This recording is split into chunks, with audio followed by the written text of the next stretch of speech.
اما بعد فاعوذ باللہ من الشیطان الرجیم بسم اللہ الرحمن الرحیم والسابقون الاولون من المہاجرین والانصار صدق اللہ مولانا العظیم وصدق رسولہ النبی الکریم الامین قال اللہ تبارک وتعالی فی شان حبیبہ ان اللہ وملائکتہ یصلون علی النبی یا ایہا الذین آمنوا صلوا علیہ وسلموا تسلیما۔ سبھی احباب آواز بلند پڑھی الصلاۃ والسلام علیک یا سیدی یا رسول اللہ وعلی آلک واصحابک یا سیدی یا حبیب اللہ۔ الصلاۃ والسلام علیک یا سیدی یا سید المرسلین وعلی آلک واصحابک یا خاتم النبیین۔ مولا صلی وسلم دائما ابدا علی حبیبک خیر الخلق کلہم هو الحبیب الذی ترجى شفاعته لكل حول من الاحوال مقتحم۔ اللہ رب العزت کی حمد و ثنا کے بعد درود لامحدود سید الانبیاء محبوب کبریا شافع روز جزا نبی اکرم شفیع امت تاجدار بطحا سرور کائنات شہنشاہ موجودات باعث تخلیق کائنات حضرت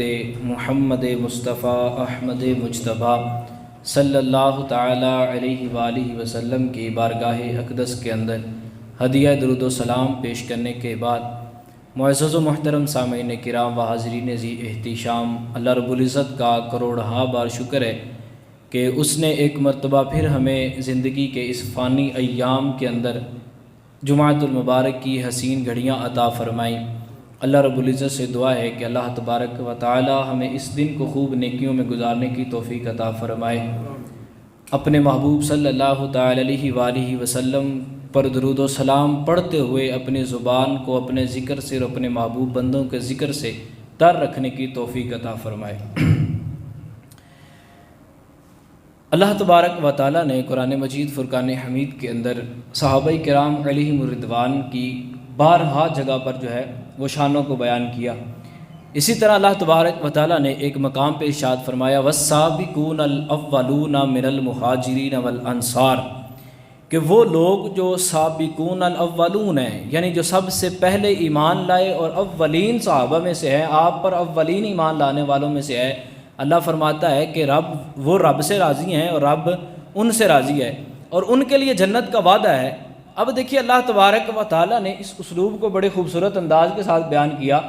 اللہ نے فرمانا یہ چاہتا ہے کہ اے محبوب تیرے سارے صحابی مجھے پیارے ہیں، جتنے بھی صحابہ جتنے بھی لوگ تجھ پر ایمان لے کے آئے ہیں وہ سارے مجھے پیارے ہیں، وہ ساروں سے میں راضی ہوں، لیکن جو سب سے پہلے ایمان لے کے آئے ہیں نا، وہ السابقون الاولون والے ہیں نا، وہ مجھے سب سے پیارے ہیں۔ اور یہ جب صحابہ کرام علیہم الرضوان کے اندر افضلیت کا تعلق آتا ہے نا، تو اس وقت سیدنا صدیق اکبر رضی اللہ تعالیٰ عنہ کے بعد حضرت فاروق اعظم، پھر حضرت عثمان غنی اور حضرت مولا علی رضی اللہ تعالیٰ عنہ کے بعد جو سب سے وہ زیادہ جن کو فضیلت دی جاتی ہے وہ احد اور بدر والے ہیں، اور وہ وہی لوگ ہیں جو السابقون الاولون ہیں، کہ وہی لوگ ہیں کہ جو سب سے پہلے ایمان لے کے آئے، سابقون اولون کے اندر شامل ہوئے، اور ان کو اللہ تبارک و تعالیٰ نے زیادہ اعزاز بخشا ہے، ان کی زیادہ فضیلت رکھی۔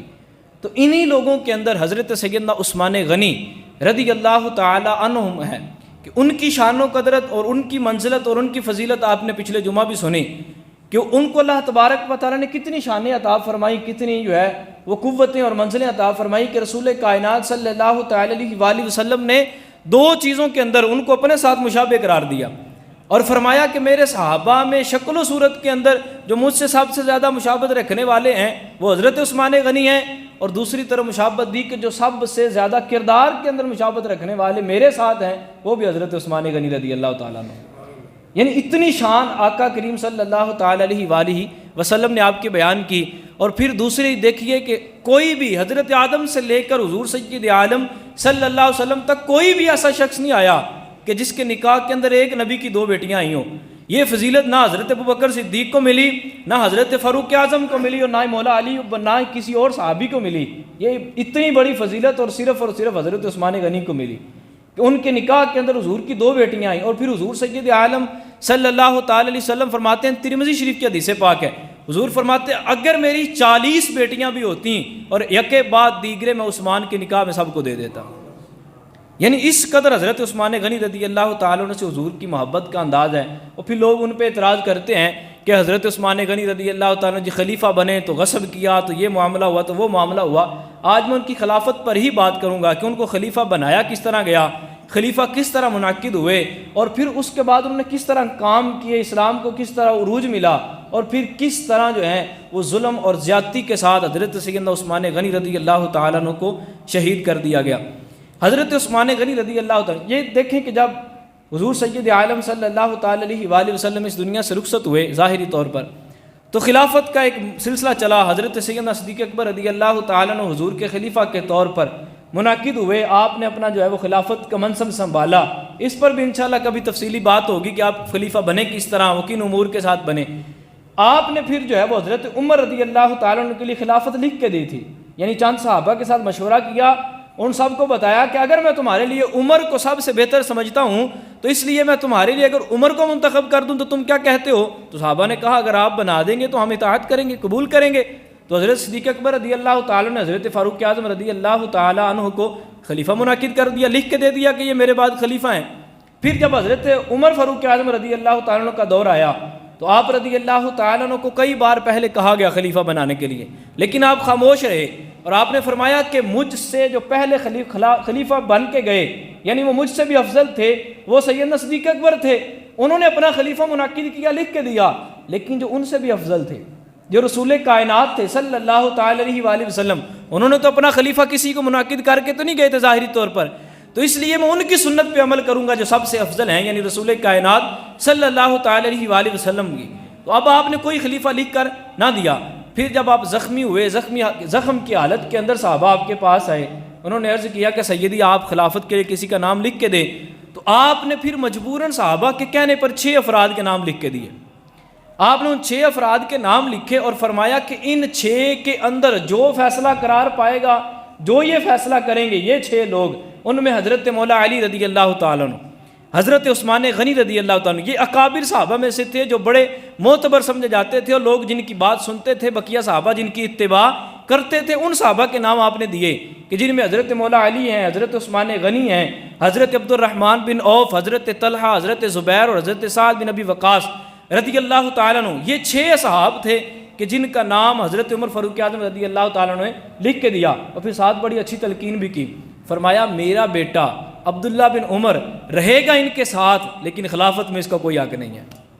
یعنی اکابر صحابہ کے موجود ہوتے ہوئے میرا بیٹا خلیفہ بنے, میں یہ نہیں چاہتا. یہ خلیفہ نہیں بن سکتا, لیکن مشورہ کرنے کے اندر یہ تمہارے ساتھ رہے گا. اب یہ 6 لوگ تھے. ان 6 میں سے پہلے 3 لوگوں نے جو ہے وہ دستبرداری کا اعلان کیا کہ ہم اپنی طرف سے آپ تینوں کو فیصلہ دیتے ہیں کہ آپ جو فیصلہ کریں گے ہمیں قبول ہے. اب رہ گئے تھے حضرت مولا علی, حضرت عثمان غنی اور حضرت عبد الرحمن بن عوف. اب ساری ذمہ داری جو تھی وہ حضرت عبد الرحمن بن عوف رضی اللہ تعالیٰ عنہ کے سر پہ آئی. آپ نے, یہ لوگ کہتے ہیں بڑا اعتراض یہ بھی چلتا ہے کہ حضرت عبد الرحمن بن عوف رضی اللہ تعالیٰ عنہ تھے اور یہ بقیہ 4-5 صحابہ تھے, انہوں نے مل کے مشورہ کیا, خلیفہ منعقد کر لیا, تو کسی سے پوچھا ہی نہیں, بقیہ صحابہ کی رضامندی نہیں لی. حضرت عمر نے ظلماً خلیفہ بنا دیا, حالانکہ خلیفہ تو مولا علی کو بننا چاہیے تھا, فلاں کو بننا چاہیے تھا. اب دیکھیں حضرت عبد الرحمن بن عوف کا طریقہ کار کیا تھا. تاریخ کی کتب اٹھا کے دیکھیں کہ حضرت عبد الرحمن بن عوف کیا کرتے, 3 دن تک خلیفہ منعقد نہیں کیا. اور کرتے کیا رہے 3 دن؟ پہلے کسی بڑے صحابی کے پاس جاتے, پھر ان سے مشورہ کرتے, پھر کسی اور کے پاس جاتے, ان سے مشورہ کرتے, یہاں تک کہ جو باہر سے لوگ قافلے لے کے آتے تھے نا, حضرت عبد الرحمن بن عوف ان سے بھی مشورہ کیا کرتے تھے کہ ہم فلاں کو خلیفہ منعقد کرنے والے ہیں, تم اس بارے میں کیا کہتے ہو. اب حضرت عبد الرحمن بن عوف نے انفرادی طور پر یعنی ایک شخص سے مل کر بھی مشورہ کیا, اور اجتماعی طور پر مسجد کے اندر لوگوں کو بلا کر وہاں بھی مشورہ کیا, اور سب نے یہی رائے دی کہ حضرت عثمان غنی سے بہتر کوئی ایسا شخص نہیں ہے کہ جس کو خلافت کے لیے منعقد کیا جائے, جس کو خلیفہ بنایا جائے. اب حضرت مولا علی رضی اللہ تعالیٰ عنہ سے مشورہ ہوا, آپ نے کہا کہ میں بھی یہی چاہتا ہوں کہ حضرت عثمان غنی رضی اللہ تعالیٰ عنہ کو خلیفہ بنایا جائے. پھر مولا علی بھی دستبردار ہو گئے, حضرت عبد الرحمن بھی دستبردار ہوئے, بقیہ صحابہ بھی دستبردار ہو گئے, ہم خلیفہ نہیں بنیں گے. اب حضرت عثمان غنی رضی اللہ تعالیٰ عنہ کو خلافت کی مسند پر بٹھا دیا گیا, اور یہ معتبر صحابی. پھر ایسے نہیں, اب دیکھیں یہاں پہ ایک تو عقلی دلیل دے کے آگے میں حدیث پاک عرض کرتا ہوں کہ جس میں واضح طور پر حضور نے فرمایا کہ آپ کو خلافت ملے گی۔ اب ایک طرف سید عالم صلی اللہ علیہ وسلم کی حدیث کی روشنی میں یہ بات پتہ چلتی ہے کہ حضرت عثمان غنی نے خلیفہ بننا تھا، اور اگر ان کی استدلال کو دیکھیں جو یہ کہتے ہیں کہ حضرت مولا علی کو خلیفہ پہلے بنانا چاہیے تھا حضرت عثمان غنی کی جگہ پر، اب ان کے اگر استدلال کو دیکھیں تو بتائیے حضرت عثمان غنی پہلے شہید ہوئے ہیں یا حضرت مولا علی پہلے شہید ہوئے ہیں؟ حضرت عثمان غنی پہلے فوت ہو گئے، پہلے شہید ہو گئے، حضرت علی بعد میں ہوئے۔ اگر حضرت عثمان غنی سے پہلے حضرت مولا علی رضی اللہ تعالیٰ عنہ خلیفہ بن جاتے تو شہید ہوتے وقت تک آپ نے خلیفہ ہی رہنا تھا، اس دوران حضرت عثمان غنی کی موت ہو چکی ہونی تھی۔ اب جو حضور نے حدیثوں میں فرمایا وہ تو جھوٹ ثابت ہو جانا تھا کہ نہیں، کہ حضور فرمانے کہ خلیفہ بنے گا، عثمان غنی خلیفہ بنا نہیں، تو امت کیا کہتی کہ حضور نے تو فرمایا تھا یہ خلیفہ بنے گا، یہ تو بنا ہی نہیں، یہ تو جھوٹ ثابت ہو جانا تھا۔ حضور صلی اللہ علیہ وسلم کا کوئی فرمان جھوٹا ہو نہیں سکتا، جو وہ فرما دیں وہ ہو کے رہتا ہے وہی ہوتا ہے، وہ اس کے علاوہ کوئی نہیں ہو سکتا، کوئی جو مرضی کہتا رہے۔ اب حضور نے فرمایا تھا، حضرت اماں عائشہ صدیقہ طیبہ طاہرہ رضی اللہ تعالیٰ عنہ، یہ ترمذی شریف کے اندر اور ابو داؤد اور حاکم مستدرک للحاکم کے اندر بھی حدیث پاک موجود ہے، مختلف مفاہیم کے اندر۔ اب یہ حدیث اتنی متواتر ہے کہ اس کو اگر دیکھا جائے تو متواتر المعنی حدیث ہے۔ متواتر کی دو قسمیں ہوتی ہیں، اور حدیث متواتر اس کو کہتے ہیں کہ جو بمنزل قرآن ہوتی ہے، اس کا جو انکار کرتا ہے وہ اس دائرہ اسلام سے خارج ہے، جو حدیث متواتر کا انکار کرے وہ دائرہ اسلام سے خارج ہے، اسلام کے ساتھ اس کا کوئی تعلق نہیں رہا۔ اور حدیث متواتر کی پھر آگے دو قسمیں ہیں، ایک ہوتی ہے متواتر لفظی، ایک ہوتی ہے متواتر معنوی۔ اب یہ جو حدیث پاک حضرت عثمان غنی رضی اللہ تعالیٰ کی خلافت پہ دلالت کرتی ہے، علماء فرماتے ہیں یہ متواتر المعنی تک پہنچی ہوئی ہے، یعنی اتنے لوگوں نے اسے بیان کیا، اتنے لوگوں نے بیان کیا کہ متواتر المعنی تک پہنچی ہوئی ہے۔ آپ حضرت عائشہ صدیقہ طیبہ طاہرہ رضی اللہ تعالیٰ عنہ بیان کرتی ہیں کہ حضور سید عالم صلی اللہ تعالیٰ علیہ وآلہ وسلم نے ایک مرتبہ گھر میں تشریف فرما تھے، تو حضور سید عالم صلی اللہ تعالیٰ علیہ وسلم فرمانے لگے، عائشہ میرا دل کرتا ہے کہ میرے ساتھ کوئی بیٹھا اور میں اس کے ساتھ باتیں کر رہا ہوں، میرا دل کرتا ہے میرے ساتھ کوئی بیٹھا اور میں اس کے ساتھ باتیں کروں۔ حضرت اماں عائشہ صدیقہ رضی اللہ تعالیٰ عنہ کرتی ہیں میں نے کہا یا رسول اللہ کیا میں ابو بکر رضی اللہ تعالیٰ عنہ کو بلاؤں؟ کہتی ہیں حضور خاموش رہے، پھر تھوڑی دیر بعد بولے اور پھر فرمانے لگے، اے عائشہ میرا دل کرتا ہے کوئی شخص ہو جس کے ساتھ میں آج باتیں کروں، کوئی آئے کہ جس کے ساتھ میں گفتگو کروں۔ حضرت اماں عائشہ صدیقہ کہتی ہیں میں نے عرض کیا یا رسول اللہ عمر فاروق اعظم کو بلاؤں؟ حضور خاموش رہے، پھر تھوڑی دیر بعد بولے، تو اتنے میں ایک غلام دروازے پہ آیا، ایک صحابی دروازے پہ آئے، حاضر ہوئے، اور حضور سید عالم صلی اللہ تعالی وسلم نے ان سے کچھ گفتگو کی۔ اب گفتگو کرنے کے بعد وہ چلے گئے، روایت کے لفظ ہیں کہ وہ جب گئے تو ان کے بعد حضرت عثمان غنی رضی اللہ تعالیٰ عنہ حضور کی بارگاہ میں تشریف لے آئے۔ اب حضرت اماں عائشہ صدیقہ کہتی ہیں کہ حضور ان کو کمرے میں لے گئے، اکیلے تنہائی میں بیٹھے، ان سے کئی وقت تک باتیں ہوتی رہیں، کافی دیر تک حضور ان سے باتیں کرتے رہے، اور پھر حضور سید عالم صلی اللہ تعالی وسلم فرمانے لگے، اے میرے عثمان ایک وقت آئے گا کہ اللہ تبارک و تعالیٰ تمہیں ایک قمیض پہنائے گا، ایک قمیض پہنائے گا، لوگ اور منافقین اسے اتارنے کی کوشش کریں گے، اے عثمان تم اسے قمیض کو نہ اتارنا، اس قمیض کو ہرگز نہ اتارنا، صبر کا مظاہرہ کرنا۔ اور حضرت عثمان غنی رضی اللہ تعالیٰ عنہ کو یہ وصیت کر کے حضرت عثمان غنی چلے گئے۔ اماں عائشہ صدیقہ کہتی ہیں وہ وقت آیا کہ جب حضرت عثمان غنی رضی اللہ تعالیٰ عنہ خلیفہ بنے اور لوگوں نے آپ کی وہ خلافت کی قمیض اتارنے کی کوشش کی، اور حضرت عثمان غنی رضی اللہ تعالیٰ عنہ صبر کا مظاہرہ کیا، شہید ہو گئے، لیکن خلافت کی قمیض نہیں اتاری۔ یہ صبر اور یہ استقلال، اور اس بات سے اس حدیث سے ہمیں یہ واضح طور پہ پتہ چلا کہ اللہ تبارک و تعالیٰ کے رسول صلی اللہ تعالیٰ علیہ وآلہ وسلم نے آپ کو خلافت کا اعلان فرما دیا تھا۔ پھر اسی طرح حضرت ابو اشعب رضی اللہ تعالیٰ عنہ یہ حدیث پاک کو روایت کرتے ہیں، کہتے ہیں کہ ایک مرتبہ ہم شام میں جمع ہوئے، وہاں پہ کچھ اور بھی لوگ تھے، خطباء حضرات تھے، خطیب تھے، بیان کرنے والے تھے، لوگوں کی اصلاح اور واعظ و نصیحت کرنے والے لوگ جمع ہوئے تھے۔ اب وہاں حضور سید عالم صلی اللہ علیہ وسلم کے صحابہ میں سے کئی صحابہ بھی کھڑے تھے، کئی صحابہ تھے وہاں پر۔ اب حضرت مرہ بن کعب رضی اللہ تعالیٰ عنہ یہ وہاں پر کھڑے ہوئے اور انہوں نے فرمایا، کیا فرمانے لگے کہ اگر میں نے یہ حدیث رسول کریم صلی اللہ تعالی وسلم سے نہ سنی ہوتی تو آج میں خطبہ دینے کے لیے نہ کھڑا ہوتا، اگر یہ حدیث نہ سنی ہوتی تو میں آج کھڑا نہ ہوتا، نہ تمہیں خطبہ دیتا۔ اور پھر حدیث پاک بیان کرتے ہیں، آپ فرماتے ہیں کہ حضور سید عالم صلی اللہ تعالی وسلم نے فرمایا کہ فتنوں کا وقت آئے گا، ایک فتنوں کا وقت آئے گا اور وہ بہت قریب ہے، فتنوں کا وقت بہت قریب ہے۔ حضور سید عالم فرمانے لگے، اتنے میں ایک شخص، حضرت ابی بن کعب کہتے ہیں اتنے میں نا حضور نے اتنی بات کہی تو اتنے میں ایک شخص جو ہے نا وہ حضور سید عالم صلی اللہ علیہ وسلم کے پاس سے گزرا۔ اب اس کی حالت کیسی تھی کہ اس نے اپنے سر پہ چادر مبارک لپیٹی ہوئی ہے، چہرہ نظر نہیں آ رہا۔ حضرت مرہ بن کعب کہتے ہیں حضور سید عالم صلی اللہ علیہ وسلم اشارہ کر کے کہنے لگے، یہ جو جا رہا ہے نا، یہ جو جا رہا ہے ان فتنوں کے دنوں کے اندر یہ جو شخص جا رہا ہے نا یہ حق پر ہوگا، یہ حق پر ہوگا۔ اب حضرت مرہ بن کعب کہتے ہیں میں آگے بڑھا، جلدی سے گیا اور حضرت جا کر وہ کپڑے والے شخص جو جا رہا تھا نا کپڑا لپیٹے، میں نے اس کے چہرے کو دیکھا، کپڑا ہٹا کے دیکھا تو حضرت عثمان غنی رضی اللہ تعالیٰ عنہ تھے۔ آپ کہتے ہیں میں نے وہ حضرت عثمان غنی رضی اللہ تعالیٰ عنہ کے چہرے سے کپڑا ہٹا کے حضور کی طرف متوجہ ہو کے میں نے عرض کی یا رسول اللہ کیا یہ وہ ہے؟ تو سید عالم صلی اللہ علیہ وسلم فرمانے لگے ہاں یہی وہ شخص ہے کہ جب ہر طرف فتنے کھڑے ہو جائیں گے، لوگ ان کی مخالفت میں آ جائیں گے اور جو ان کا مخالف ہوگا وہ منافق ہوگا، اور اس وقت یہ شخص حق پر کھڑے ہوں گے۔ یہ ان کی شان ہے کہ یہ اس وقت بھی حق پر کھڑے ہوں گے۔ اور حضرت عثمان غنی رضی اللہ تعالیٰ عنہ کے حق پر ہونے کی دلیل حضور سید عالم صلی اللہ علیہ وسلم خود بیان کر کے گئے، اور کوئی بے وقوف انسان کوئی اس طرح آ کے جو ہے وہ لوگوں کو سکھائے کہ یہ جو قتل عثمان ہوا ہے، عثمان کو شہید کیا گیا رضی اللہ تعالیٰ عنہ کو، یہ آپ کی خطاؤں کا ذریعہ بن گیا، تو ایک طرف تیری بات کہ تو کہتا ہے خطاؤں کا ذریعہ بن گیا، دوسری طرف حضور سید عالم صلی اللہ علیہ وسلم کہتے ہیں یہ ان دنوں کے اندر حق پر ہوگا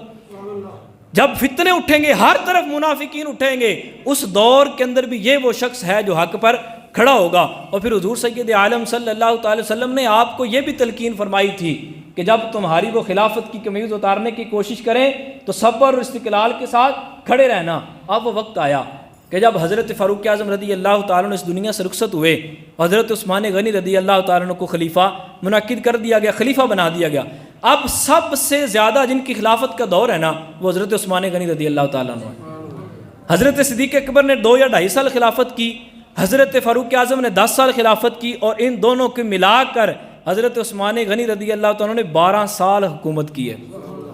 12 سال خلیفہ رہے۔ اور اس میں سے بعض مورخین نے لکھا ہے کہ 6 سال تک امن و امان رہا، بعض بلکہ اکثر نے کہا کہ 10 سال تک امن و امان رہا، کوئی مسئلہ نہیں ہوا، کوئی فتنہ نہیں، کوئی کچھ بھی نہیں تھا۔ کیونکہ جب حضرت صدیق اکبر رضی اللہ تعالیٰ خلیفہ بنے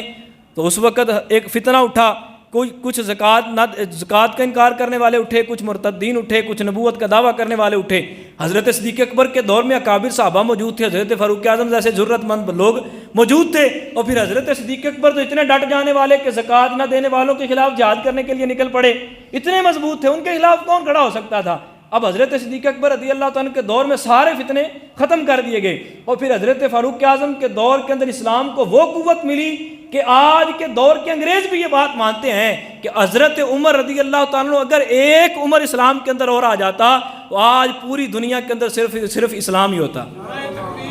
اللہ، یہ خلافت کا دور حضرت فاروق اعظم کا گزرا، اور پھر حضرت عثمان غنی رضی اللہ تعالیٰ کے دور کے اندر بھی کوئی کمی نہیں رہی۔ پہلی جنگ جو ہے وہ بحری جنگ ہوئی ہے نا سمندر کے اندر، وہ حضرت عثمان غنی کے دور میں ہوئی، اور پھر حضرت عثمان غنی کے دور کے اندر 36 مربع میل تک جو ہے وہ سلطنت اسلامیہ پھیل چکی تھی، اور کتنے علاقے حضرت عثمان غنی رضی اللہ تعالیٰ کے دور کے اندر فتح ہوئے۔ اب ایک مسئلہ تھا اس وقت، وقت تھوڑا ہے، میں مختصر عرض کرتا جاتا ہوں۔ ایک مسئلہ ہوا، حضرت عثمان غنی رضی اللہ تعالیٰ انتہائی نرم دل انسان تھے،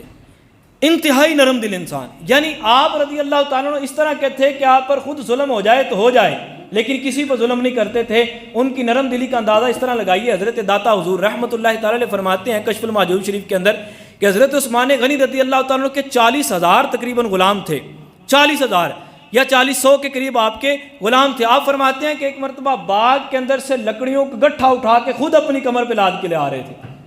اتنے نرم دل انسان۔ اور جب لوگ صحابہ نے پوچھا کہ آپ اس طرح خود کیوں کر رہے ہیں، آپ کے اتنے غلام ہونے کے باوجود خود اس طرح کر رہے ہیں، تو آپ فرمانے لگے میں اپنے نفس کو ڈانٹ رہا ہوں، اس کو پتہ تو چلے کہیں یہ اس کے اندر تکبر نہ آ جائے کہ میرے پاس اتنا مال و دولت اتنے غلام ہیں اور یہ تکبر نہ میرے اندر پیدا کر دیں، میں اپنی کمر پہ لکڑیاں لاد کس لیے لے کے جا رہا ہوں تاکہ میرے نفس کو پتہ چلے کہ لوگوں کے سامنے تو کام بھی کرے گا تو اس سے تیرے حقیر ہونا ثابت نہیں ہوگا۔ اس قدر نرم دل انسان۔ اور پھر جب ان کی نرم دلی کا اندازہ اس بات سے بھی لگائیے، آپ خلیفہ بنے، 10 سال گزرے، اب وہ 10 سال اتنے اچھے تھے کہ ان کے اندر بڑی فتوحات بھی ہوئیں، اسلام کو عروج بھی ملا، قرآن کریم کے متعلق بھی آپ نے بہت بڑا ایک فیصلہ کیا کہ جو آج بھی ہمارے لیے اچھا ثابت ہوا کہ آج ہمارے پاس جو شکل جو ہے وہ ایک کتابی شکل کے اندر قرآن پاک موجود ہے، یہ حضرت عثمان غنی کی مرہون منت ہے۔ آپ نے یہ کوشش فرمائی اور آپ نے یہ کام کیا تھا کہ ایک لغت پہ مسلمانوں کو جمع کیا، قرآن کریم جمع کر کے مسلمانوں کو دیا، یہ بھی حضرت عثمان غنی کا احسان ہے امت پر۔ اور پھر حضرت عثمان غنی رضی اللہ تعالیٰ کے پاس نا بصرہ اور کوفہ کے کچھ لوگ آئے۔ اب یہ بہت بڑی سازش تھی، اور اس کے پیچھے جو سب سے بڑا جو کرندہ تھا، جو سب سے بڑا ہاتھ تھا، وہ جو ہے وہ ابن سبا کا تھا۔ اب ابن سبا یہودی شخص تھا اور اسلام کا لبادہ اوڑھ کے رہتا تھا۔ اب حضرت فاروق اعظم کے دور میں تو حملہ کر نہیں سکا، وہاں تو وہ آنکھیں دکھاتے تھے، اور برطانیہ جو ہے وہ اس وقت کا جو ہے یورپ لڑ جاتا تھا۔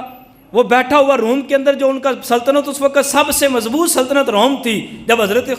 فاروق اعظم خلیفہ بنے تو روم کا بادشاہ ہرقل وہ بھی کانپ اٹھا تھا، اس نے کہا تھا آج کے بعد ہمارا کوئی مستقبل نہیں۔ حضرت فاروق اعظم کی جرت اس طرح کی تھی، ان کے سامنے تو کوئی بول نہیں سکتا تھا۔ اور جب ہی حضرت عثمان غنی آئے، ان کی نرم دلی کا فائدہ اٹھایا گیا۔ اب ہوا کس طرح کہ ابن سبا نے لوگوں کو تیار کیا اور مصر اور شام اور کوفہ کے گورنروں کے خلاف جو ہے وہ ان کو درخواست لکھی، اور لوگ ان کے پاس آئے کہ جی کوفہ کا گورنر اچھا نہیں ہے، تو اس کے خلاف ہمارے پاس جو ہے وہ تحفظات ہیں۔ تو حضرت عثمان غنی کے اب دیکھیں کتنے رم دل تھے کہ آپ نے فرمایا کہ ٹھیک ہے، اگر تمہیں وہ اچھا نہیں لگتا تو جو آپ کے علاقے کے معتبر شخص ہیں، جو اہل فیصلہ شخص ہیں، ان کو لاؤ، وہ فیصلہ کریں، جس کو وہ بنانا چاہے میں بنا دوں گا۔ ایسا کبھی ہوا ہے کہ ایک شخص حکومت میں بیٹھا ہو بھی بادشاہ، ہو بھی خلیفہ، پاور بھی ہو، طاقت بھی ہو، جس کو چاہے خلیفہ بنائے، جس کو چاہے وہ اپنا گورنر بنائے، سب کچھ کر سکتا ہو، لیکن اس کے باوجود لوگ آ کے چھوٹی سی شکایت کریں کہ فلاں شخص کے خلاف ہمیں شکایت ہے، اور وہ فوراً کہے جس کو تم کہتے ہو میں بنا دوں گا؟ اس سے بڑی نرم دلی کیا ہو سکتی ہے؟ خلیفہ طاقت ہونے کے باوجود آپ نے فرمایا جس کو تم کہتے ہو بنا دیا جاتا ہے۔ اب حضرت عثمان غنی کے پاس وہ وفد آیا، انہوں نے آ کے فیصلہ کیا، کسی ایک شخص کے بارے میں انہوں نے نام لکھا، لے کے جانے لگے۔ تو راستے کے اندر کیا ہوا، یہ سازش تھی ساری۔ اب راستے میں کیا ہوا کہ ایک شخص جو حضرت عثمان غنی کا غلام تھا وہ حضرت عثمان غنی کا غلام، اور بعض تاریخ کی کتابوں میں لکھا ہے کہ اس کے پاس گھوڑا بھی حضرت عثمان غنی کا تھا بھی وہ حضرت عثمان غنی کا غلام، گھوڑا بھی اس کے پاس حضرت عثمان غنی کا۔ اب ہوا کیا کہ وہ شخص جو تھا نا، اس کے پاس ایک جیلی خط تھا جس پہ لکھا ہوا تھا کہ گورنر کوفہ جو گورنر تھا نا، اس کے ہاں وہ خط لکھا گیا، اور اس کو یہ بتایا گیا کہ جو لوگ حضرت عثمان غنی کے پاس سے وفد آ رہا ہے نا خط لے کے تمہیں بدلنے کے لیے اور تمہاری جگہ کسی اور کو رکھنے کے لیے، یہ وفد جیسے ہی کوفہ پہنچتا جائے ساروں کو قتل کر دینا۔ میں عثمان یہ حکم دیتا ہوں کہ ان سب کو قتل کر دینا۔ اب اس پہ مہر بھی حضرت عثمان غنی کی لگی ہے۔ اب وہ جو شخص تھا نا غلام حضرت عثمان غنی کا، اب وہ تھا، یعنی یہ ایک تاریخی اختلاف ہے، باقی وہ شخص گھوڑا لے کے حضرت عثمان غنی رضی اللہ تعالیٰ نے جو وفد بھیجا تھا نا کوفے کی طرف، ان کے قریب سے گزرنا شروع ہو گیا۔ اب دیکھیں مثال کے طور پہ میں ادھر سے جا رہا ہوں کہیں، یا آپ کہیں جا رہے ہیں، آپ کے پاس سے کئی ہزاروں لوگ گزرتے ہیں، آپ نے کبھی کسی کو روک کے پوچھا ہے کہ بتاؤ بھائی کہاں جا رہے ہو، کیوں میرے پیچھے آ رہے ہو، کیوں میرے آگے جا رہے ہو؟ کبھی پوچھا ہے؟ اب کوئی بندہ آپ جا رہے ہو، کبھی آپ کے پیچھے ہو، کبھی آپ کے آگے ہو، کبھی آپ کو تنگ کرنے کی کوشش کرے، پھر تو آپ پوچھیں گے نا بھائی تجھے مسئلہ کیا ہے، اس سے خطرہ ہو سکتا ہے تو پوچھیں گے۔ اب اس شخص نے بھی ایسا کیا کہ کبھی قافلے کے قریب ہوتا، کبھی دور ہوتا، ان کو شے دیتا خود کہ میرے پاس آؤ، میرے پاس کچھ ہے۔ اب یہ ساری سازش تھی۔ جب ان لوگوں نے پکڑا، انہوں نے پوچھا، نہ مارا نہ کچھ کیا، تاریخ کی کتابوں میں لکھا مارا تک بھی نہیں، انہوں نے صرف پوچھا کس لیے ہمارے ساتھ اس طرح کر رہے ہو؟ تو کہنے لگا حضرت عثمان غنی نے خط دیا ہے، وہ خط یہ دیا ہے کہ جو لوگ تم جا رہے ہو نا، یہ کوفہ کے گورنر کو خط دینا ہے، تمہارے جاتے ہی تمہیں سب کو قتل کرنا ہے۔ اب اس طرح کوئی بندہ ہو جاسوس، اور حضرت عثمان غنی نے اسے بھیجا ہوتا خود گھوڑا دے کے مہر لگا کے، پھر اس طرح کی وہ حرکت کرتا، یہ ہو نہیں سکتا، یہ ایک سازش تھی۔ اب اس شخص کے پکڑتے ہی وہ لوگ واپس مدینہ لوٹ آئے اور حضرت عثمان غنی پر دعویٰ بول دیا۔ اب جو ابن سبا تھا اس نے وہ اپنی پوری فوج تیار کی، بلوائی اور باغی جو ہے وہ پہنچے، اور حضرت عثمان غنی رضی اللہ تعالیٰ عنہ کے گھر کا محاصرہ کر لیا گیا۔ اب یہاں پہ لوگوں نے خلافت کی وہ قمیض اتارنے کی کوشش کی، لیکن اب صبر و استقلال دیکھیے حضرت عثمان غنی کا کہ لوگوں نے چاروں طرف سے گھیراؤ کر لیا۔ اب حضرت قتادہ رضی اللہ تعالیٰ عنہ، ایک ان کے ساتھ اور صحابی تھے، وہ بیان کرتے ہیں ہم حضرت عثمان غنی رضی اللہ تعالیٰ عنہ کے پاس گئے، آپ کے گھر میں گئے اور جا کر آپ سے کہا کہ آپ ان سے بدلہ لیجئے، اور جو آپ کے غلام ہیں وہ بھی تلواریں لے کے کھڑے ہو گئے۔ اب حضرت عثمان غنی فرمانے کیا لگے، آپ نے فرمایا جو شخص میری وجہ سے اپنی تلوار کو رکھ دے گا، اپنی نیام میں رکھے گا، اپنے غلاموں سے فرمایا کہ جو میرے لیے اپنی تلوار کو نیام میں رکھے گا، قتل نہیں کرے گا، خون نہیں بہائے گا، آج کے بعد میں عثمان ان سب کو آزاد کرتا ہوں۔ اس سے بڑی کوئی بات ہو سکتی ہے؟ اور آپ فرمانے لگے جو ان کے خلاف تلوار نہیں اٹھائے گا. یہ نہیں کہا کہ جو ان کے خلاف تلوار اٹھائے گا اسے آزاد کرتا ہوں. فرمایا جو تلوار اپنی نیام میں رکھے ان کا خون نہ بہائے میں عثمان ان کو آزاد کر دوں گا. اور پھر وہ کہتے ہیں ہم دونوں تو اٹھ کر چلے گئے. جب راستے میں پہنچے نا تو حضرت داتا گنج بخش رحمۃ اللہ تعالیٰ نے کشف المحجوب شریف کے اندر لکھا. آپ فرماتے ہیں کہ راستے میں نا حضرت امام حسن مجتبیٰ رضی اللہ تعالیٰ عنہ تشریف لا رہے تھے. آپ حضرت عثمان کی طرف جا رہے تھے. ہم ان کے ساتھ مل گئے کہ شاید یہ حضرت علی کے بیٹے ہیں, ان کی بات وہ مان لے, آپ پتہ نہیں یہ کیا کہتے ہیں. ہم بھی ان کے ساتھ ہو لیے. جب ہم حضرت عثمان غنی کی بارگاہ میں پہنچے, ان کے پاس گئے, حضرت امام حسن مجتبیٰ نے سلام دیا, اس کے بعد کلام کیا اور کہنے لگے کہ اے میرے والد کے بھائی اور اے چچا عثمان رضی اللہ تعالیٰ عنہ, اگر آپ ہمیں اجازت دیں, آپ مجھے اجازت دیں تو میں ان کے خلاف تلوار نکالتا ہوں. یہ جتنے آئے ہیں میں ان سب کو نیست و نابود کر کے رکھ دوں گا. علی کا بیٹا ہو پھر جرت نہ ہو, ایسا ہو نہیں سکتا نا. تو حضرت امام حسن کہنے لگے کہ صرف آپ اجازت دیں, کیونکہ آپ امام برحق ہیں, آپ خلیفہ مسلمین ہیں, آپ کی اجازت کے بغیر میں تلوار نکال نہیں سکتا. صرف ایک مرتبہ مجھے اجازت دیں, میں ان سب کے سر قلم کر کے آپ کی بارگاہ میں پیش کر دوں گا. اب حضرت عثمان غنی کا صبر اور استقلال دیکھیے. آپ فرمانے لگے, حضرت داتا گنج بخش فرماتے ہیں, آپ فرمانے لگے یا ابن اخی ارجع واجلس فی بیتک. آپ فرمانے لگے اے میرے بھائی علی کے بیٹے, اے میرے بھائی علی کے بیٹے, وہ تو اپنا بھائی کہیں اور یہاں لوگ لڑائیاں ثابت کریں, یہاں لوگ ان پہ بکواسات کریں, تو یہ کیسے ہو سکتا ہے. حضرت عثمان غنی کہنے لگے اے میرے بھائی کے بیٹے, علی کے بیٹے, اپنے گھر میں لوٹ جاؤ اور سکون سے بیٹھ جاؤ. اور فرمانے لگے میں اللہ تبارک و تعالیٰ کی طرف سے اس کے فیصلے کا انتظار کر رہا ہوں, وہ ہمارے حق میں جو فیصلہ فرمائے گا وہی سب سے بہتر ہے, وہی سب سے بہتر انتقام لینے والا ہے. اب حضرت امام حسن مجتبیٰ وہاں سے لوٹ تو گئے, لیکن جب گھر پہنچے نا تو حضرت علی المرتضیٰ رضی اللہ تعالیٰ نے دونوں بھائیوں کو تلوار دے کے آپ کے دروازے پہ کھڑا کر دیا.